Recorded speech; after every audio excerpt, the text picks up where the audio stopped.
This month, we have a very special guest with us in the studio, Terence Tsai, an investment equity analyst at Fidelity, based in Hong Kong.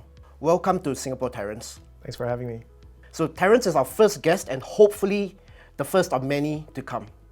So April was really a rough month for markets. Inflation continued to remain quite sticky. Q1 GDP data in the US also underwhelmed. April non-farm payrolls also came in under expectations. And that really caused a reshuffle, a rearrangement of investors' expectations on rate cuts for the rest of 2024.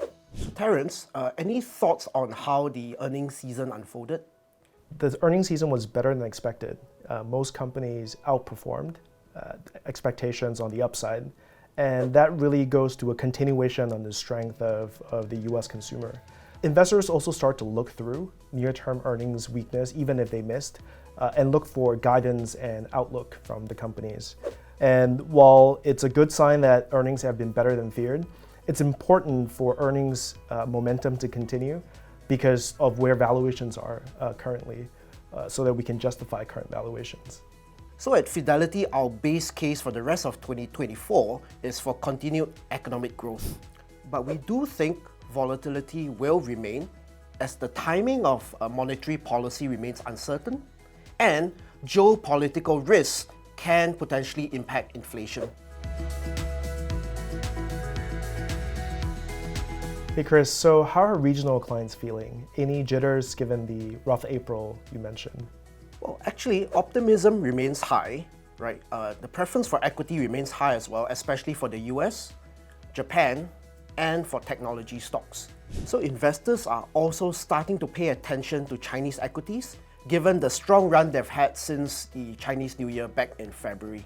So this is substantiated by recent easing measures. So for example, the Chinese authorities released a 9-point guideline aimed at building a fair and efficient capital market, and really that's to draw foreign investors back to the market. So in fixed income, high quality investment grade bonds remains quite a consensus trade as investors look to lock in elevated yields that still stand at close to 17-year highs. So Terence, every quarter we identify several investment themes, right, based on key opportunities in the market. So one of the themes we're having for Q2 is a differentiated approach to a supertrend, where in technology, we look beyond the obvious winners. So some might say semiconductor stocks are one of the more obvious winners. So Terence, is it time for investors to be semi-cautious? We are in the 19th month of a semiconductor share price rally. So yes, I do think we should be semi-cautious. It's no longer the right strategy to buy everything, but to be more selective. There are still two major walls of worries that investors have to grapple with.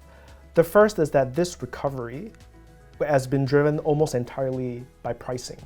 The volumes have not recovered, and it's been a very narrow recovery driven by artificial intelligence demand. The second worry that investors have to deal with is that there's been a lot of capacity expansion. Now, the two mitigating factors that investors are hopeful for is the first, that the pricing recovery will broaden out to a volume recovery, and that most of the capex is contained in China. And we're hoping that is contained for localization efforts and doesn't impact the global supply chain.